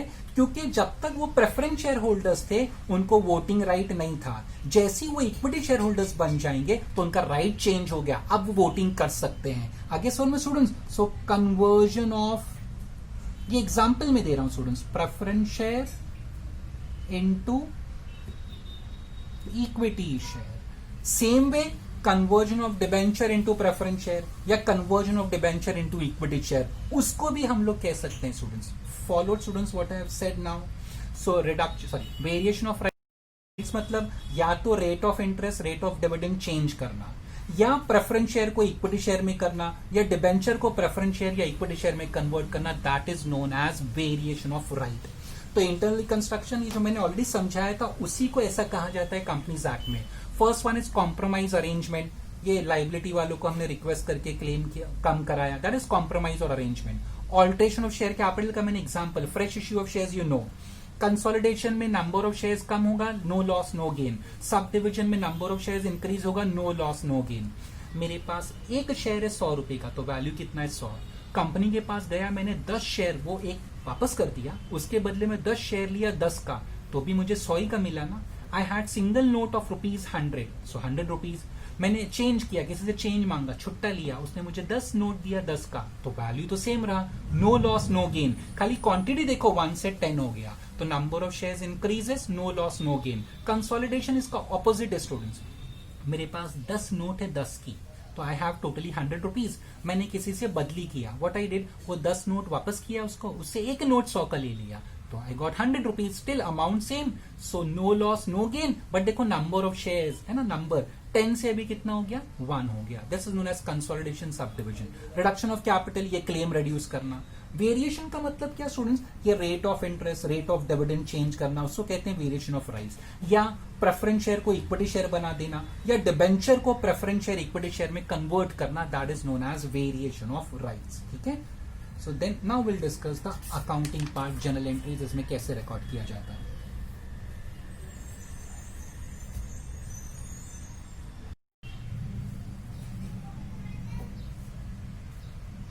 Now we are discussing the accounting entries students for this chapter. अभी अकाउंट्स में इसका, सॉरी, एग्जाम में इसका क्वेश्चन कैसे आता है students, what they give us. So मैं इसका ऐसा लिख रहा हूं, गिवन, हमको क्या दिया होगा, एक बैलेंस शीट देगा कंपनी का यूजुअली, एंड ऑब्वियसली एडजस्टमेंट्स होंगे। रिक्वायर्ड, हमको करना क्या है, what they will ask, what will be the solution. Journal entries,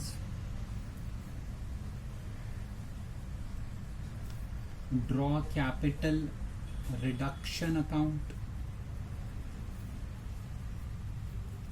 and balance sheet after reconstruction. Internal reconstruction के एडजस्टमेंट हो जाने के बाद once again you have to draw the balance sheet.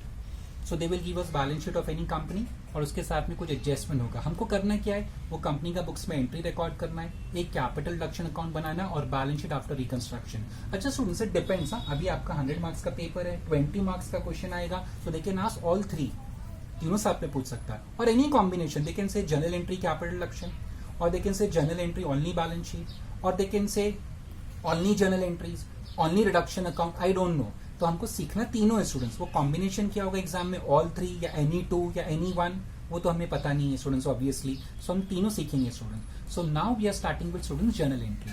उसके लिए स्टूडेंट्स ये भूलना नहीं, the whole process is carried through an account called capital reduction account.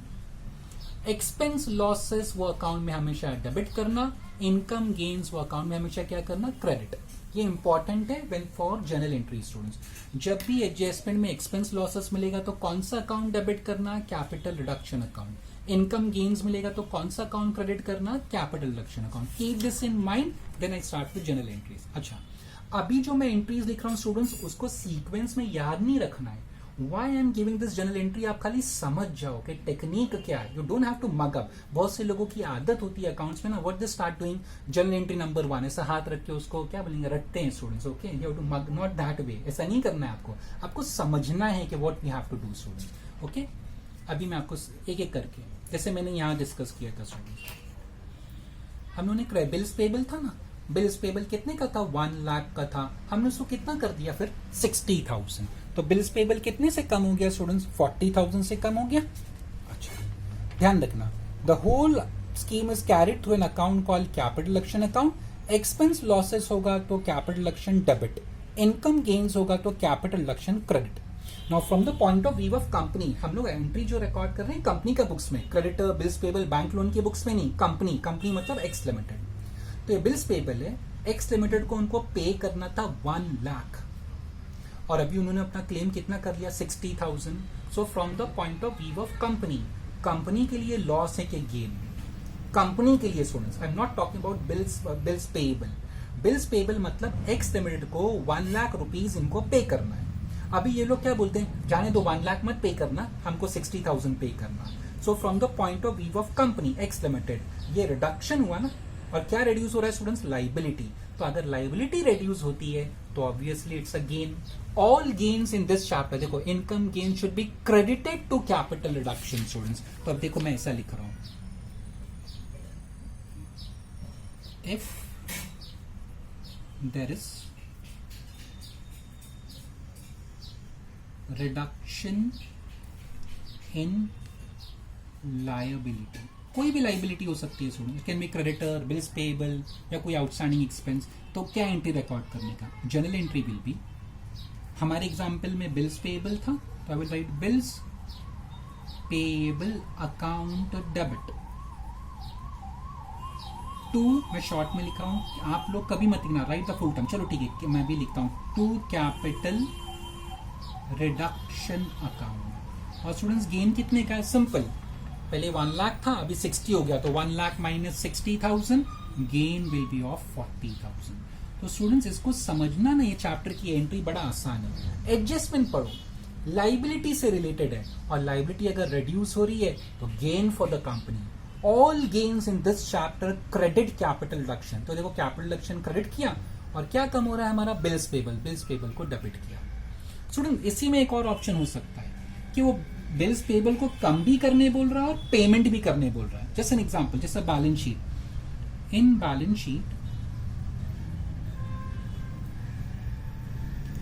Sheet bills payable 1 lakh, okay, और एडजस्टमेंट में लिखा है पे, ऐसे ही मैं बता रहा हूं, पे 20,000, उनको 20,000 पे करना है. तो सिंपल है स्टूडेंट, रिडक्शन की बात नहीं की मैंने. देखो स्टूडेंट्स क्या लिखा है, in balance sheet bills payable 1 lakh, adjustment says pay them 20,000. तो क्या एंट्री रिकॉर्ड करेंगे, पे करने से कंपनी के पास कैश आएगा कि जाएगा, कंपनी के पास से कैश जा रहा है. सो टू बैंक अकाउंट, ये तो पक्का हो गया. और पेमेंट क्या कर रहे हो आप, bills payable. So if they ask only to pay, तो पे करने से रिडक्शन नहीं हो रहा है स्टूडेंट, ध्यान रखना, दोनों में फर्क है स्टूडेंट. यहाँ पे clearly there is a term reduction in liability. यहाँ मैं रिडक्शन की बात नहीं कर रहा हूँ, उनका अमाउंट है 1 लाख, आज हमको एडजस्टमेंट बोल रहा है उनको 20,000 बुला के पे कर दो. दैट डजंट मीन्स कि 80,000 रिड्यूस हुआ. अपनी तरफ से ऐसा अजम्पशन नहीं करने का स्टूडेंट्स. ओके, यहाँ पे सिर्फ पेमेंट की बात किया ना, तो ठीक है, तो मैंने पे कर दिया. सपोज अगेन सेम एग्जांपल में कंटिन्यू करता हूं, इन बैलेंस शीट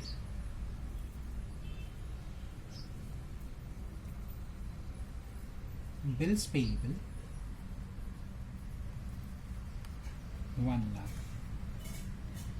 एडजस्टमेंट में लिखा है, इन एडजस्टमेंट पे, देखो 20,000 सेम लिख रहा हूं एज फुल एंड फाइनल।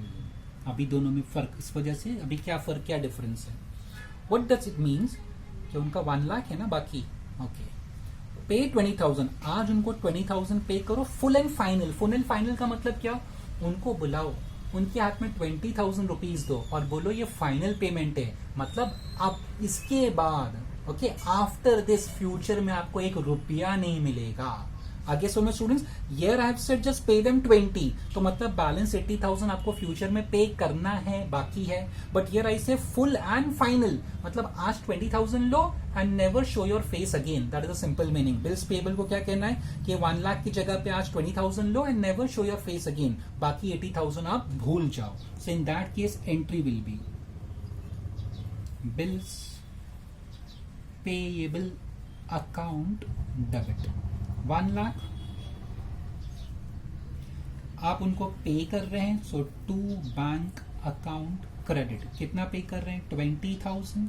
और मैंने क्लियरली कहा फुल एंड फाइनल है, मतलब फ्यूचर में बाकी 80,000 मुझे पे नहीं करना है, तो अब मेरे लिए वो गेन हो जाएगा स्टूडेंट्स। लाइबिलिटी मेरी बच गई ना, मुझे अब पेमेंट नहीं करना है। आज मैंने उनको 1 लाख की जगह पे I paid them just 20,000 as full and final. Full and final मतलब कि भाई अब वापस कभी मत आना, ये 20,000 लेके घर चले जाओ and please never meet us again, कभी मिलने भी मत आना आप, okay. So simply what does it means, against 1 lakh I will pay them 20, so what happens for balance to 80,000, वो कंपनी के लिए गेन हो गया। सो तीनों में फर्क समझ में आ गया स्टूडेंट्स। तो जब भी लाइबिलिटी का एडजस्टमेंट होगा तो एक चीज ध्यान में रखना, अगर लाइबिलिटी रिड्यूस होती है तो gain for us, all gains in this chapter credit capital deduction। तो जब भी गेन होगा कैपिटल डिडक्शन क्रेडिट होगा। हाँ, कभी पेमेंट करने की बात होगा तो ये आपके लिए कुछ नया नहीं है, आप 11th स्टैंडर्ड से पढ़ते आ रहे हैं स्टूडेंट्स। पेमेंट करते हो तो cash goes out, so we credit bank account, we credit bank account, तो कुछ नया नहीं। Same adjustment you can apply to creditors also. तो वापस वही एग्जाम्पल कंटिन्यू करना मेरे हिसाब से ठीक नहीं है। आप सेम एग्जाम्पल आप क्रेडिटर्स को अप्लाई करो, अमाउंट चेंज करके, वो आंसर सेम रहने वाले, मतलब एंट्री सेम रहेंगे, ओके। डिबेंचर्स, जैसे डिबेंचर्स को भी ऐसा कंसेप्ट एप्लीकेबल है स्टूडेंट्स, ओके। अभी जैसा स्टूडेंट्स ये समझ में आ गया। अभी मैंने यहाँ पे एक वेरिएशन ऑफ राइट्स बताया था, convert preference shares into equity share या convert debenture into preference share या इक्विटी शेयर। अगर समझो कन्वर्जन बोला, ऐसा क्वेश्चन में लिखा है, convert 10% debentures into 8% preference share, okay. ये 10% डिबेंचर है ना, इसको क्या बनाना है हमको? 8%, नॉट 10%, उसको 8% प्रेफरेंस शेयर बनाना है। डिबेंचर कंपनी के लिए लोन होता है स्टूडेंट्स, लोन का क्रेडिट बैलेंस होता है, आप उसको कन्वर्ट कर रहे हो स्टूडेंट्स। मुझे नेक्स्ट, चलो ग्रीन पेन से लिखता हूँ। सो उसको कन्वर्ट कर रहे हो तो journal entry will be 10% debentures account debit to 8% preference shares account, whatever the amount they give us। आगे समझ में? अच्छा, अगेन ऐसा पॉसिबिलिटी है स्टूडेंट्स, सपोज 10% डिबेंचर का वैल्यू 1 लाख है और आपने जो प्रेफरेंस शेयर में उसको कन्वर्ट किया वो 80,000 है, ये 1 लाख है, ये 80, so that means balance 20,000 will be gain for the company. Debenture loan होता है, लोन का वैल्यू 1 लाख है, you converted into preference share worth 80,000, so 1 lakh से 80,000 हुआ, लाइबिलिटी कम हो गया 20,000, so there will be a gain, so you will write 2 capital reduction. So depend करता है एडजस्टमेंट पे, नॉट नेसेसरी हमेशा गेन होगा स्टूडेंट। एडजस्टमेंट ध्यान से पढ़ने का, लाइबिलिटी कम होगी तो गेन होगा, इफ लाइबिलिटी रिमेन सेम या आप सिर्फ पेमेंट कर रहे हो students, there can be any gain और लॉस। आगे समझ में? Followed students. Same way debentures को देखे ना सिर्फ to convert into equity share, तो जनरल एंट्री क्या होगी? 10% debenture to equity share. Again आप अमाउंट लिखोगे, देन डिसाइड करोगे गेन हो रहा है तो you will write capital reduction. अच्छा, sometime they might ask us to pay, मतलब कन्वर्ट करने नहीं बोलेगा, बोलेगा डिबेंचर्स को पे करो, तो what will be the entry? Debentures account debit to bank account students. अगर पे करने का, जैसा बिल्स पेबल, पे करने का तो राइट बैंक अकाउंट। आगे समझ में? यस और no. Suppose if you are paying, खाली पे कर रहे हो, तो जनरल एंट्री क्या होगी? 10% debentures account debit to bank account credit. Okay, if they ask to pay. So depend करता है एडजस्टमेंट। ये मैं आपको सॉल्व करके इसलिए खाली समझा रहा हूं कि ये चैप्टर में एंट्रीज कैसे रिकॉर्ड की जाती है। ऐसे घर जाके या घर पे इसको ऐसा हाथ रख के मगअप नहीं करना है, रटना नहीं, उसको याद नहीं रखना है students. What you have to understand कि क्या करने हमको क्वेश्चन में कह सकता, either they can ask to pay the liability, जैसा हमने पेमेंट यहाँ की बात किया, या लाइबिलिटी रिड्यूस होगा, या लाइबिलिटी रिड्यूस भी होगा और पेमेंट भी होगा। स्टूडेंट्स समझ में आ गया? या तो सिर्फ रिडक्शन, ओनली पेमेंट, या बोथ। किसी भी लाइबिलिटी में यह हो सकता है, या वो डिबेंचर्स के साथ हो सकता है, बैंक लोन के साथ हो सकता है, क्रेडिटर, बिल्स पेबल, किसके साथ में भी। So there can be only, मैं यहां लिख देता हूं, ओनली रिडक्शन हो सकता है, तो ये एंट्री रिकॉर्ड करेंगे। अगर ओनली पेमेंट हुआ तो ये एंट्री होगा स्टूडेंट्स। और देयर कैन बी कॉम्बिनेशन, मतलब रिडक्शन भी है प्लस पेमेंट भी है। अगर दोनों है तो ये एंट्री रिकॉर्ड करेंगे। As simple as that. ठीक है, तो क्रेडिटर्स की जगह, बिल्स पेबल की जगह क्रेडिटर्स हो सकता है, क्रेडिटर्स की जगह डिबेंचर्स हो सकता है, डिबेंचर्स की जगह बैंक लोन हो सकता है, एनीथिंग इट कैन बी। हाँ, कन्वर्जन हुआ तो I have recorded separate entry, वो भी समझना आसान है। ये कन्वर्ट का मैंने एंट्री भी आपको बता दिया। समझ में आ गया? This was liability side. अब आ जाओ शेयर कैपिटल। ये बहुत इंपॉर्टेंट है स्टूडेंट्स, इसका एंट्री ऐसा डायरेक्टली ऐसा रिकॉर्ड नहीं किया जाता है। अगर शेयर कैपिटल में चेंजेस होगा तो क्या करने का है? If face value of shares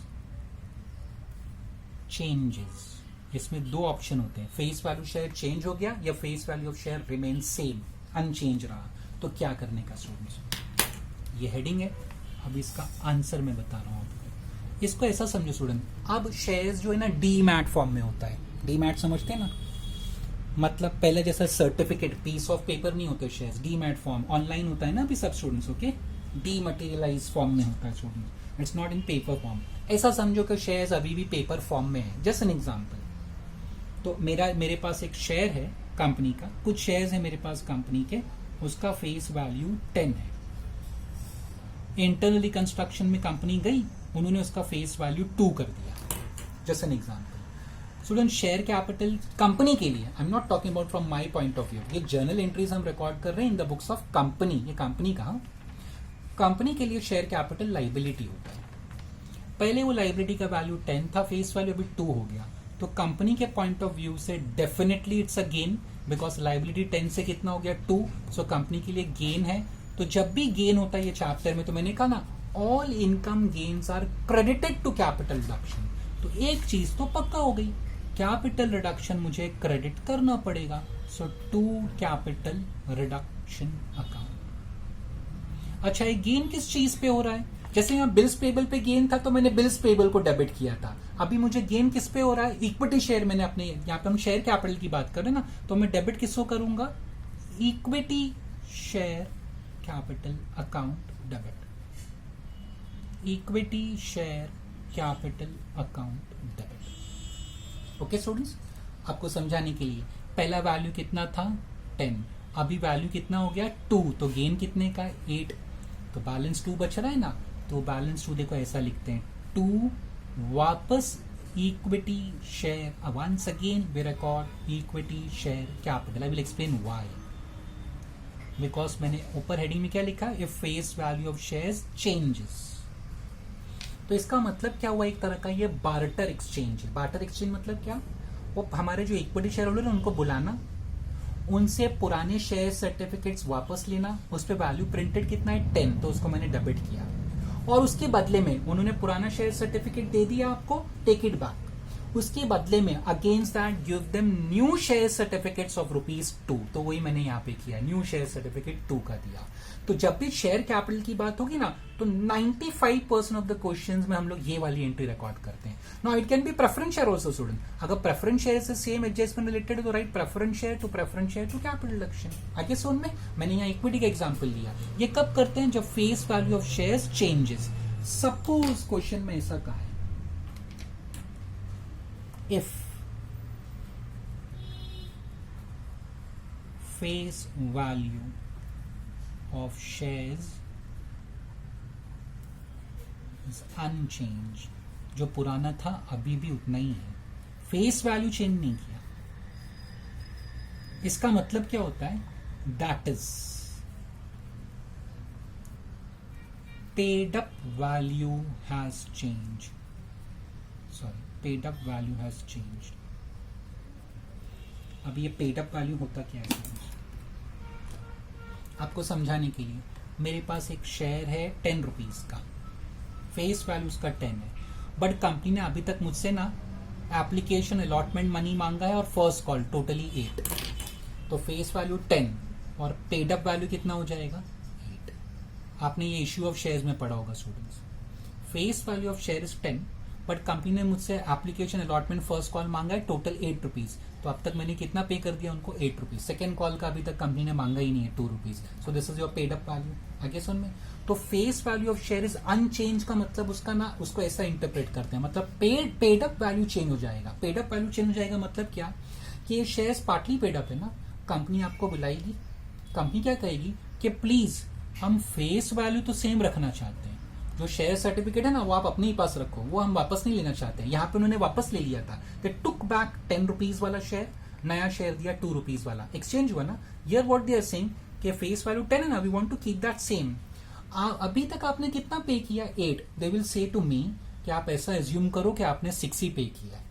आगे सर में students followed once again, face value 10 है, कंपनी ने मुझे बुलाया और क्या कहा कि please we don't want to take back the old share certificate, वो आप अपने पास ही रखो, ठीक है, और उसका फेस वैल्यू भी 10 है। यू पेड अस 8, वो लोग मानते हैं, ऐसा वो लोग डिनाई नहीं कर रहे हैं। Okay, they are saying that you paid us 8, but what they are requesting us कि आप ऐसा समझो आपने 6 रुपीज पे किया है। हमने पे कितना किया उनको? 8, कंपनी ने कितना कर दिया उसको? 6। तो हमारे लिए लॉस है, but this journal entries we are talking from the point of view of company, तो कंपनी के लिए तो स्टूडेंट्स गेन हुआ ना। उन कंपनी को हमने 8 दिया था, कंपनी हमको रिक्वेस्ट करके क्या बोलती है? आप ऐसा सोचो कि आपने 6 रुपया ही दिया है स्टूडेंट्स। आगे सोल में स्टूडेंट डोंट फील बैड, आप कॉलेज के आपने फीस भर दिया, सपोज जैसे एग्जांपल 10,000 रुपीज, कॉलेज वाला बुला के रिक्वेस्ट करता है कि आपने 10,000 भरा है, बट आप ऐसा सोचो कि आपने 8,000 भरा है, हमारी मदद करो। आगे सोल में, सो दैट मीन्स 2,000 का आपको नुकसान हुआ, कॉलेज को नहीं स्टूडेंट्स, कॉलेज को तो 2,000 का फायदा हो गया। आगे तो same way face value company wants to keep same, वो आपसे शेयर सर्टिफिकेट मांग नहीं रहा है, वो क्या कह रहा है? आपने 8 रुपया पे किया है ना, they accept that, they don't deny it.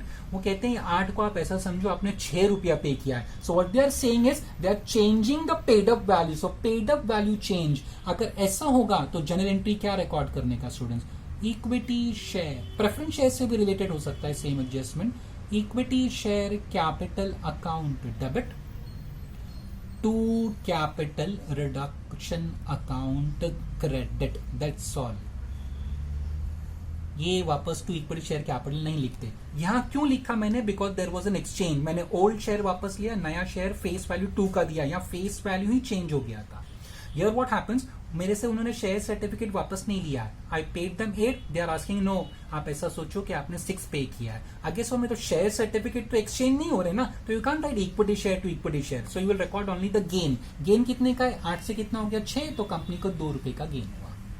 सो हम क्वेश्चन ध्यान से पढ़ने का, 95% क्वेश्चन में आपको यही एडजस्टमेंट मिलता है। ओके, कुछ क्वेश्चन ऐसे हैं 2-3 क्वेश्चन या 4 क्वेश्चन के जहां पे पेड अप वैल्यू चेंज करने बोलेगा, तो normally we follow this entry, paid up value change हुआ तो follow this entry students. Okay, and same adjustment can be applied to preference share, तो इक्विटी शेयर की जगह नाम किसका आ जाएगा? Preference share. सो हमने अभी तक जो डिस्कस किया ना स्टूडेंट्स, ये लाइबिलिटी साइड था पूरा। एसेट साइड सिंपल होता है स्टूडेंट, ये पहले भी आप कर चुके हो।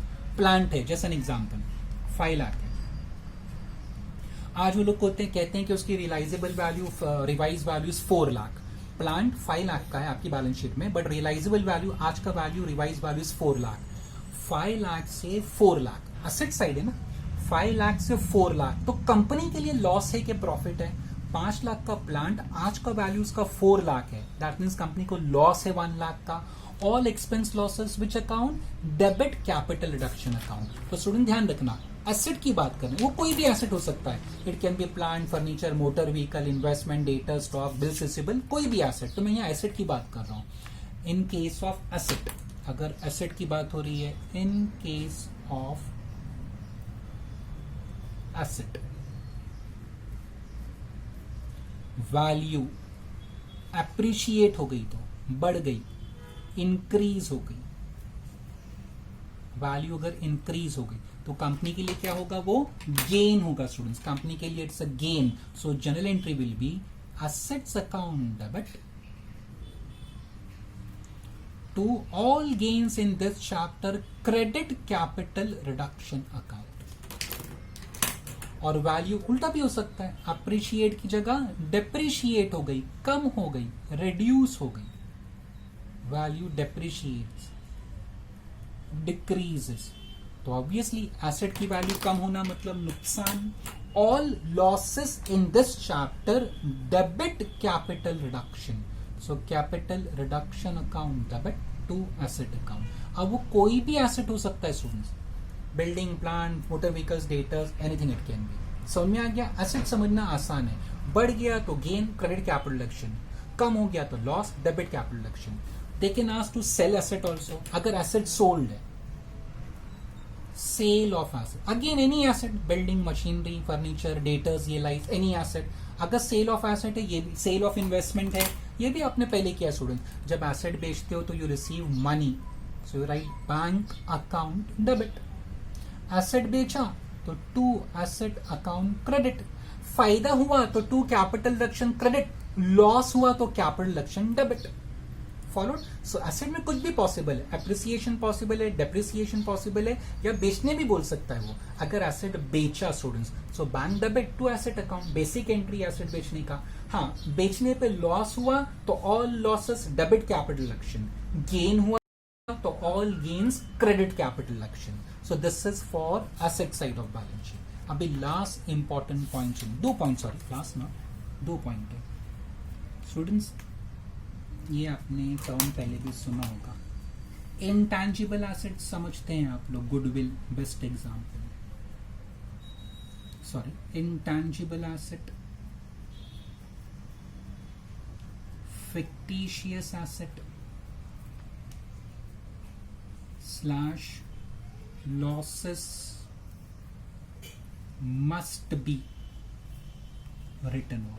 क्वेश्चन में लिखा हो या नहीं लिखा हो, it is compulsory. Intangible asset का best example goodwill, copyright, patents, trademark, there can be many example. Fictitious asset students, इसका एग्जांपल आपको बता दूं. फिक्टिशियस एसेट किसको कहते हैं?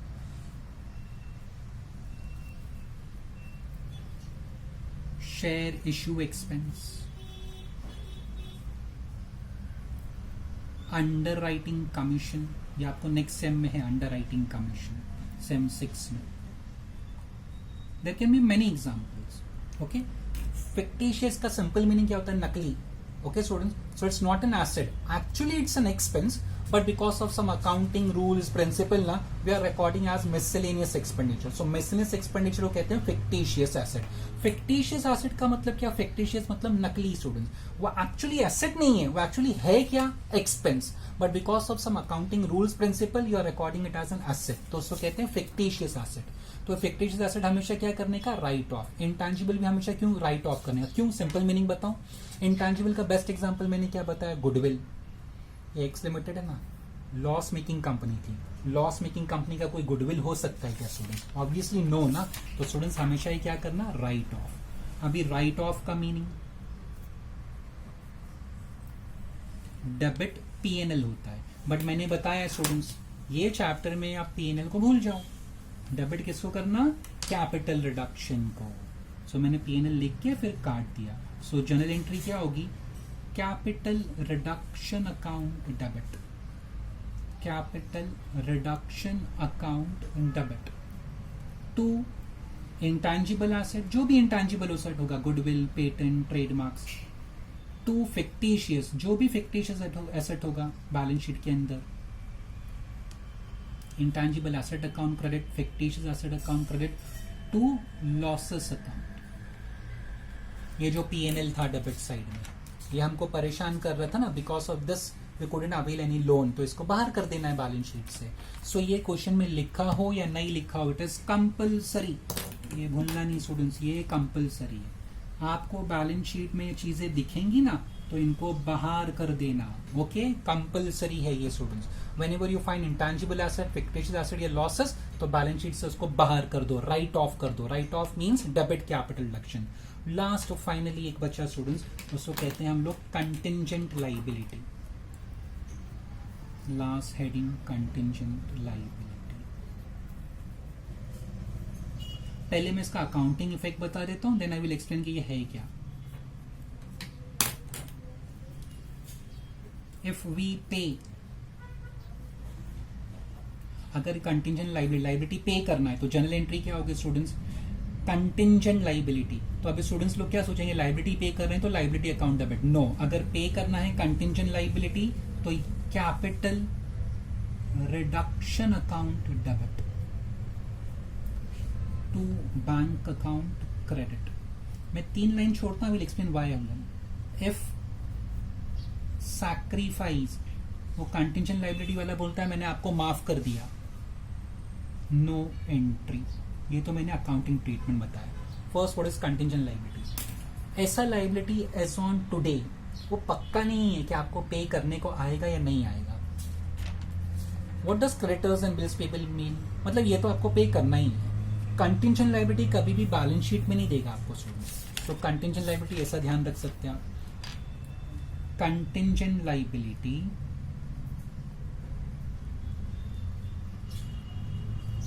is not given in balance sheet. ये बैलेंस शीट में नहीं होता है.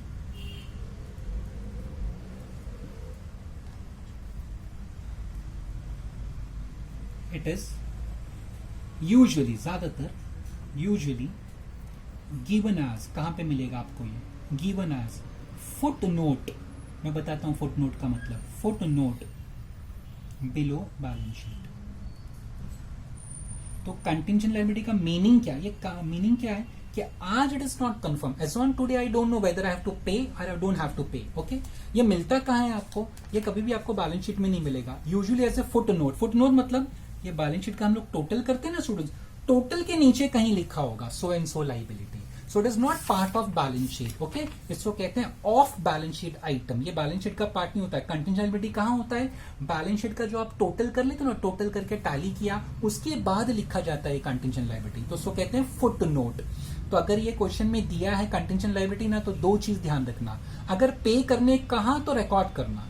अगर वो कंटिंजेंट लायबिलिटी वाला आपको कहता है नहीं मैंने आपको माफ कर दिया, don't pay us, so no entry. आपको एक एग्जांपल भी बता देता हूं. कोर्ट केस होते हैं ना स्टूडेंट्स, कोर्ट केस वो एक तरह से कंटिंजेंट लायबिलिटी होता है. किसी ने कंपनी के खिलाफ अगेंस्ट एक्स लिमिटेड, उसका एम्प्लॉय है या सम आउटसाइडर या क्रेडिटर, किसी ने भी कंपनी के खिलाफ केस किया है. Okay, so now students case किया है उसने, तो एज ऑन टुडे हमें क्या पता है कि what will be the judgement. वो जजमेंट एक्स लिमिटेड के फेवर में भी आ सकता है या एक्स लिमिटेड के अगेंस्ट में भी जा सकता है. सपोज एक एम्प्लॉय है, वो काम करता था कंपनी में, उसका एक्सीडेंट हुआ ड्यूरिंग वर्किंग आवर्स. ओके, तो कंपनी ने उसको कुछ कॉम्पनसेशन दिया 5 लाख. वो वर्कर बोलता है नहीं मुझे 5 लाख नहीं 50 लाख दो. कंपनी से झगड़ा किया, कोर्ट में चला गया वो. Okay students, so as on today I don't know कि 50 लाख पे करना पड़ता है कि नहीं. That depends upon the court judgement.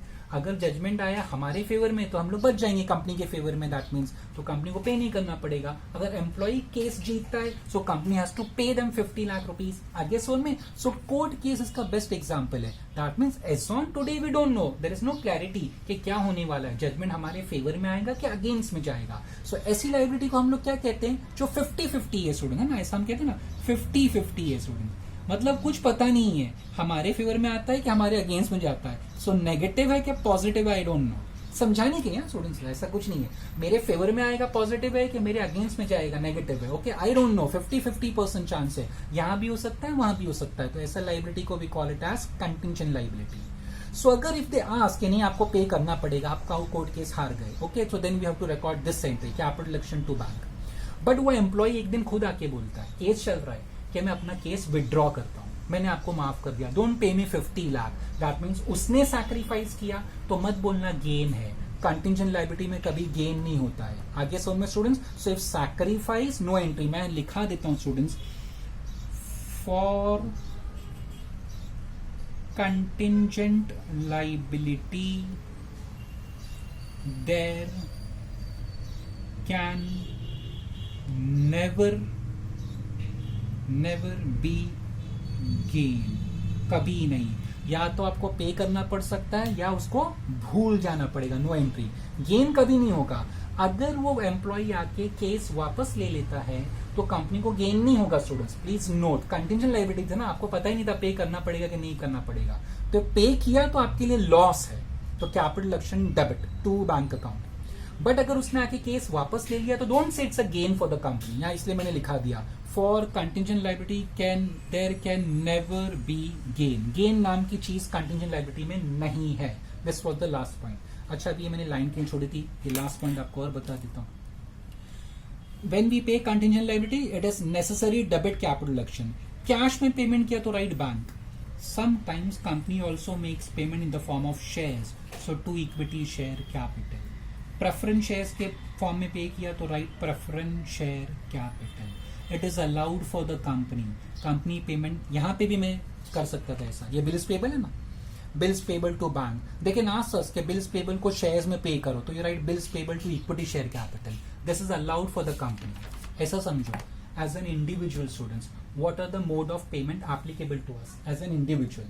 हम लोग कैसे कैसे पेमेंट कर सकते हैं? कैश में कर सकते हैं, बैंक का चेक दे सकते हैं, बैंक से डीडी बना सकते हैं, डिमांड ड्राफ्ट, जैसे कॉलेज का फीस भरते हैं, यूनिवर्सिटी का फीस, ओके। एनईएफटी कर सकते हैं, आरटीजीएस कर सकते हैं, और कोई ऑनलाइन ट्रांजैक्शन, डेबिट कार्ड के थ्रू पेमेंट हो सकता है, क्रेडिट कार्ड के थ्रू पेमेंट हो सकता है। So these are the mode of payment applicable to us individual. Company के लिए मोड ऑफ पेमेंट्स क्या है? कंपनी भी ये सब कर सकती है, बैंक के through, NEFT, RTGS, okay students, bank के थ्रू, कैश से, ओके। प्लस कंपनी के लिए ये भी अलाउड है, they can paid in the form of shares. It is allowed for the company, not to us individual students. आगे सुन में, तो अगर आपको शेयर्स के फॉर्म में पे करना बोलेगा एनी लाइबिलिटी, बिल्स पेबल को भी अगर शेयर्स में पे करना है तो bills payable to share capital, creditors pay कर रहे हो तो creditors to share capital. This is allowed only for company, not to us individual. ऐसा समझो, मुझे कोई सेलफोन खरीदना है, मैं कोई मोबाइल स्टोर में गया, सेलफोन मुझे अच्छा लगा, एनी फोन 15,000 का है, तो मेरे पास ऑप्शन क्या है? या तो मैं कैश से पेमेंट करूंगा, अगर वो शॉपकीपर मेरा चेक लेता है तो मैं चेक दे दूंगा, या मेरे पास डेबिट कार्ड है, डेबिट कार्ड से पे कर दूंगा, या क्रेडिट कार्ड से पे कर दूंगा, या एनी ऑनलाइन पेमेंट या पेटीएम, ये सब है ना स्टूडेंट, उससे मैं पेमेंट करूंगा। बट क्या मैं ऐसा कर सकता हूँ, मैंने फोन लिया 15,000 का और अपने पॉकेट से एक पीस ऑफ पेपर निकाला और वो शेयर शॉपकीपर को दे रहा हूँ मैं, मोबाइल स्टोर ओनर को, कि ये लो, ये मेरा शेयर है, ये शेयर के बदले में फोन दे दो, तो क्या करेगा मेरे साथ? सिंपल, व्हाट ही विल से, वो सिक्योरिटी गार्ड को बुलाएगा, नहीं विल से इनको बाहर निकालो। आगे सुन में students, so to us this is not applicable. हम शेयर्स में पेमेंट नहीं कर सकते, बट कंपनी कर सकती है, ये भूलना नहीं through out this chapter. Very important point students, okay. So contingent liability क्या होती है स्टूडेंट्स? 50-50% चांस। बेस्ट एग्जाम्पल मैंने बताया, कोर्ट केस आपके फेवर में भी जा सकता है, आपके अगेंस्ट में भी। इंपॉर्टेंट क्या है, अगर वो पे करने बोला एडजस्टमेंट में तो उसको पे करना है, तो दिस इज द एंट्री। देखना क्या फॉर्म में पे कर रहे हो, बैंक से पे कर रहे हो कि शेयर्स में पे कर रहे हो। अगर सैक्रिफाइस मतलब जो ऑपोजिट पार्टी है ना, उसने केस विड्रॉ कर लिया, तो प्लीज नेवर से गेन, तो उसको भूल जाना, नो एंट्री। इसके लिए मैंने लिखा है for contingent liability there can never be gain, कभी गेन नहीं होगा। और कंटिंजेंट लायबिलिटी जब भी पे करोगे ना, तो किसको डेबिट करना? Capital reduction. किसको डेबिट करना? Capital reduction. मैं लिख देता हूं, व्हेन यू पे it is compulsory you must debit capital reduction. Credit जो है ना, वो एडजस्टमेंट में डिपेंड करता है, तो बैंक बोलेगा या शेयर्स बोलेगा, दैट डिपेंड्स। कंटिंजेंट लायबिलिटी कहाँ मिलती है आपको? बैलेंस शीट में नहीं मिलती है, बैलेंस शीट के नीचे टोटल करने के बाद एक नोट होगा, वो नोट में आपको मिलेगा। So these are the accounting entries. Again I repeat, ये घर पे ऐसा मत पढ़ना स्टूडेंट्स, हाथ रख के, don't try to mug up. इसको समझने की कोशिश करो क्या क्या पॉसिबिलिटी है जनरल एंट्रीज में। अगर रिडक्शन है लाइबिलिटी में, तो all gains in this chapter credit capital deduction. So liability account debit to capital deduction. वो कोई भी लाइबिलिटी हो सकता है, creditors, bills payable, debenture, any liability it can be. अगर वो पेमेंट करने बोलता है स्टूडेंट्स, तो liability account debit to bank obviously. और पेमेंट भी है और रिडक्शन भी है, दोनों भी है, तो liability account debit to bank account to reduction account. फिर डिबेंचर को अगर कन्वर्ट करने कह रहा है 8% प्रेफरेंस है, सो डिबेंचर टू 8% प्रेफरेंस है। पेमेंट करने बोला debenture, so debenture to bank. Payment के साथ में स्टूडेंट्स आपको कन्वर्ट भी बोल रहा है, so 10% debenture to 8% preference share to bank. वो सब एडजस्टमेंट में डिपेंड करता है। आप समझो technically what we are discussing, कोई भी पॉसिबिलिटी, कोई भी कॉम्बिनेशन हो सकता है। डिबेंचर्स को सिर्फ कन्वर्ट करने कहा तो 10% डिबेंचर टू 8% प्रेफरेंस शेयर, दोनों के अमाउंट में फर्क होगा तो रिडक्शन आएगा। या हो सकता है देखिए आस्क अस टू पे, जो डिफरेंस आ रहा है they will say paid, so I will write to bank account. Okay. हाँ, शेयर्स में आके ध्यान रखना, शेयर्स का अगर फेस वैल्यू चेंज होता है, 10 रुपए का फेस वैल्यू 2 रुपीज हो गया, सो दिस इज द एंट्री। एक तरह का बार्टर एक्सचेंज है, पुराना शेयर लो नया दो, difference will go to capital deduction. Shares का फेस वैल्यू अनचेंज, अनचेंज मतलब पेड अप वैल्यू चेंज हुआ है, फेस वैल्यू नहीं। शेयर का फेस वैल्यू 10 है, अब तक मैंने 8 रुपीज पे किया है, कंपनी मुझको बुला के कहती है कि हम फेस वैल्यू सेम रखेंगे, but ₹8 which you have paid us, उसको आप ऐसे एज्यूम करो you have paid us only 6 rupees, so paid up value change हुआ ना, तो फिर भी कंपनी के लिए गेन है, so this is the entry, equity share capital to reduction. Asset side पे एप्रिसिएशन होगा तो एसेट टू रिडक्शन, डेप्रिसिएशन होगा तो reduction to asset, sale of asset होगा तो बैंक टू एसेट, लॉस हुआ तो रिडक्शन डेबिट करना, बेचने पे गेन हुआ तो to capital reduction. Next, intangible asset, fictitious asset, losses, अगर ये बैलेंस शीट में मिलता है तो कंपलसरी इसको क्या करना स्टूडेंट्स, राइट ऑफ करना। राइट ऑफ का मतलब रिडक्शन अकाउंट डेबिट करना है, और जो जो एसेट राइट ऑफ कर रहे हैं उसको मैंने क्रेडिट किया। कंटिंजेंट लायबिलिटी ये कभी बैलेंस शीट में नहीं मिलती है, it is given as a note below balance sheet. Contingent liability मतलब 50-50% चांस, आपको पे भी करना पड़ सकता है, नहीं भी पड़ सकता है। If adjustment says you have to pay, then please compulsory debit capital deduction, pay credit depend करता है एंट्री पे। हाँ, अगर सैक्रिफाइस हो गया कंटिंजेंट लायबिलिटी, जिसका लायबिलिटी था उसने आपको माफ कर दिया, तो there can not be gain, हमेशा नो एंट्री। यहां मैंने लिख भी दिया है, for contingent liability there can never be gain.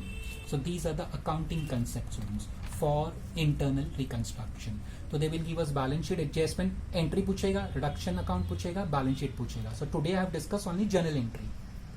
Journal entry कैसा होता है इसको अच्छे से पढ़ लेना स्टूडेंट्स, याद करने नहीं बोल रहा मैं students, try to understand the concept. Only reduction है कि ओनली पेमेंट है कि रिडक्शन प्लस पेमेंट है, फिर ये शेयर्स के बारे में, एसेट के बारे में ध्यान से पढ़ना students. Okay, next time will start with solving the question. जब भी मैं आपको बताऊंगा अभी वो रिडक्शन अकाउंट कैसे बनाते हैं, बहुत सिंपल है स्टूडेंट, वो 2 मिनट का काम रहेगा जल्दी। And balance sheet next time देखेंगे, टाइम रहेगा तो बैलेंस शीट बताऊंगा, और I will solve only the question. Okay, that's all, thank you.